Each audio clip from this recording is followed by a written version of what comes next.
Hello दोस्तों, नमस्कार सभी को। आप सभी का एक बार फिर से स्वागत है आपके अपने YouTube channel classes for you पे। दोस्तों, हरियाणा के एक और कॉलेज में टीचिंग और नॉन टीचिंग स्टाफ की वैकेंसी निकली है और अब की बार कॉलेज है DPGITM इंजीनियरिंग कॉलेज। ये कॉलेज हरियाणा के गुरुग्राम जिले में स्थित है। पूरा एड्रेस आपको नीचे दिखाई दे रहा है, सेक्टर 34 नियर हीरो होंडा चौक, गुरुग्राम, हरियाणा। मेल आईडी और मोबाइल नंबर भी इसमें मैं आपके लिए लेके आया हूँ, क्योंकि ये मेल आईडी और मोबाइल नंबर आपके काम आने वाले अगर आप इन वैकेंसी के लिए अप्लाई करना चाहते हो तो। ये दोस्तों वैकेंसी निकली, इसमें रेगुलर बेसिस पे निकली है, कॉन्ट्रैक्ट बेसिस पे ये भर्ती नहीं है। जो भी कैंडिडेट इन वैकेंसी के लिए अप्लाई करना चाहता है वो ऑनलाइन और ऑफलाइन दोनों तरीके से अप्लाई कर सकते हैं। पूरी जानकारी मैं आपको वीडियो में ही बताने वाला हूँ। एक बार आप जल्दी से वीडियो को लाइक कर दीजिए और फिर स्टार्ट कर लेते हैं आज की अपनी वीडियो। सबसे पहले हम इंपॉर्टेंट डेट्स के बारे में बात कर लेते हैं। तो दोस्तों, इसके लिए 25 जुलाई 2022 से एप्लीकेशन फॉर्म भरने स्टार्ट हो चुके हैं और इसकी लास्ट डेट है 15 अगस्त 2022। 15 अगस्त शाम 5 बजे तक ही आप इस वैकेंसी के लिए अप्लाई कर सकते हो। एप्लीकेशन फ़ीस के बारे में बात करें तो दोस्तों, इसमें general, OBC, EWS, SC, ST किसी भी कैटेगरी के कैंडिडेट्स के लिए कोई भी एप्लीकेशन फ़ीस नहीं लगेगी। अब जान लेते हैं एज लिमिट के बारे में। तो दोस्तों, इसमें जो मिनिमम एज है वो 18 साल और मैक्सिमम एज इस वैकेंसी के लिए भी नहीं बताई गई है। आप 42 ईयर मान के चलिएगा। SC, ST, OBC कैटेगरी के कैंडिडेट्स को एज में रिलैक्सेशन मिलेगा गवर्नमेंट रूल्स के अकॉर्डिंग। अब हम बात कर लेते हैं इसमें टोटल नंबर ऑफ़ पोस्ट के बारे में। तो दोस्तों, बहुत बड़ी इसमें भर्ती हो रही है। 131 पदों पे टीचिंग और नॉन टीचिंग स्टाफ की वैकेंसी इस कॉलेज में निकली है। जो टीचिंग स्टाफ की वैकेंसी निकली, पहले इसके बारे में हम बात कर लेते हैं, उसके बाद हम नॉन टीचिंग स्टाफ की जो वैकेंसी निकली उसके बारे में भी हम जान लेंगे। दोस्तों, इसमें डिपार्टमेंट ऑफ CSE के लिए प्रोफेसर की 1 वैकेंसी, एसोसिएट प्रोफेसर की 4 वैकेंसी और असिस्टेंट प्रोफेसर की 3 वैकेंसी निकली है। डिपार्टमेंट ऑफ ECE के लिए प्रोफेसर की 1 वैकेंसी, एसोसिएट प्रोफेसर की 2 वैकेंसी और असिस्टेंट प्रोफेसर की भी 2 वैकेंसी निकली है। डिपार्टमेंट ऑफ EE के लिए इसमें प्रोफेसर की 1 वैकेंसी, एसोसिएट प्रोफेसर की 2 वैकेंसी और असिस्टेंट प्रोफेसर की भी 2 वैकेंसी निकली है।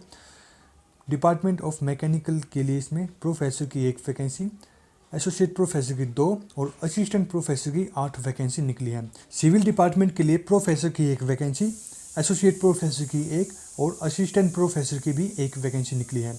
इंग्लिश के लिए इसमें असिस्टेंट प्रोफेसर की 2 वैकेंसी निकली है। फिजिक्स के लिए एसोसिएट प्रोफेसर की 1 और असिस्टेंट प्रोफेसर की भी 1 वैकेंसी निकली है। मैथमेटिक्स के लिए प्रोफेसर की 1 वैकेंसी और असिस्टेंट प्रोफेसर की 2 वैकेंसी निकली है। केमिस्ट्री के लिए असिस्टेंट प्रोफेसर की 1 वैकेंसी निकली है। मैनेजमेंट के लिए इसमें प्रोफेसर की 1 वैकेंसी, एसोसिएट प्रोफेसर की 1 और असिस्टेंट प्रोफेसर की 24 यानी कि 24 वैकेंसी निकली है। BC के लिए इसमें प्रोफेसर की 1 वैकेंसी, एसोसिएट प्रोफेसर की 1 और असिस्टेंट प्रोफेसर की 24 यानी कि 24 वैकेंसी निकली हुई है। डाटा साइंस के असिस्टेंट प्रोफेसर की 5 वैकेंसी निकली है। AIML के लिए एसोसिएट प्रोफेसर की 1 वैकेंसी और असिस्टेंट प्रोफेसर की 6 वैकेंसी निकली है। इन्वायरमेंटल साइंस के लिए इसमें असिस्टेंट प्रोफेसर की 2 वैकेंसी निकली है।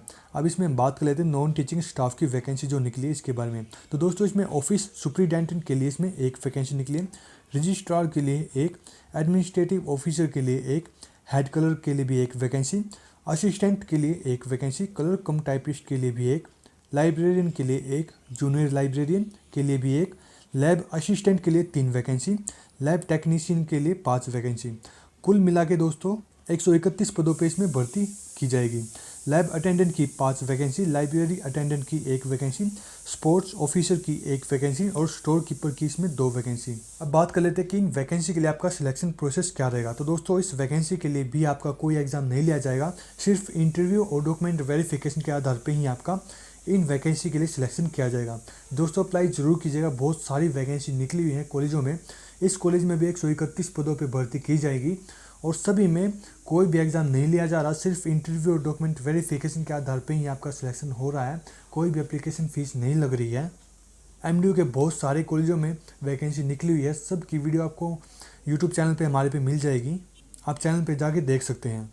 अब बात कर लेते हैं कि इन वैकेंसी के लिए आपको अप्लाई कैसे करना है। तो दोस्तों, इनके लिए आप ऑफलाइन और ऑनलाइन दोनों तरीके से अप्लाई कर सकते हो। जॉब लोकेशन गुरुग्राम हरियाणा में रहने वाली है। सबसे पहले मैं आपको बता देता हूँ कि आप ऑफलाइन अप्लाई कैसे कर सकते हो। तो दोस्तों इसके लिए आपको कोई भी एप्लीकेशन फॉर्म डाउनलोड करने की ज़रूरत नहीं है। आपको अपना एक लेटेस्ट रिज्यूमे तैयार करना पड़ेगा।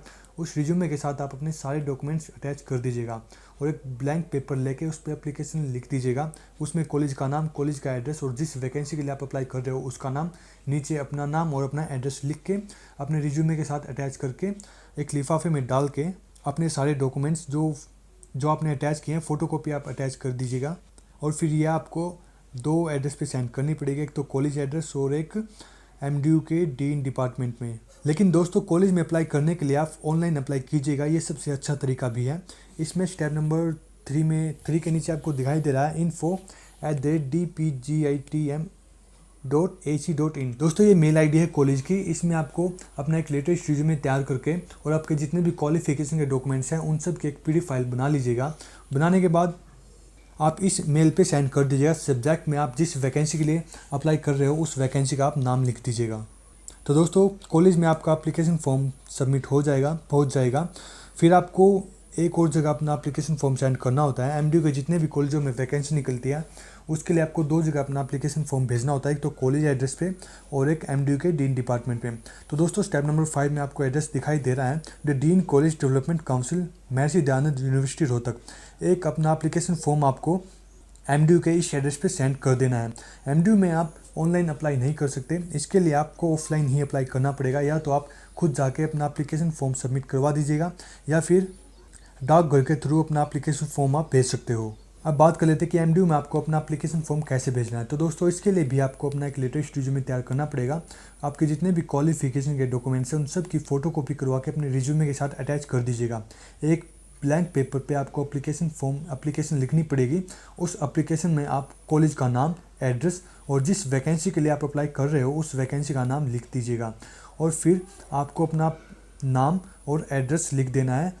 अपने रिज्यूमे के साथ इसको जो आपने एप्लीकेशन लिखी है ये अटैच कर दीजिएगा और इन सब को एक लिफाफे के अंदर डाल के उस लिफाफे के ऊपर भी आप लिख दीजिएगा जिस वैकेंसी के लिए आप अप्लाई कर रहे हो उस वैकेंसी का नाम। और फिर आपको ये एप्लीकेशन फॉर्म एमडीयू के जो एड्रेस आपको स्टेप नंबर 5 में दिखाई दे रहा है इस एड्रेस पे सेंड कर देना है। आप डाकघर के थ्रू भी अपना एप्लीकेशन फॉर्म भेज सकते हो या फिर आप खुद जाके भी अपना एप्लीकेशन फॉर्म सबमिट करवा सकते हो।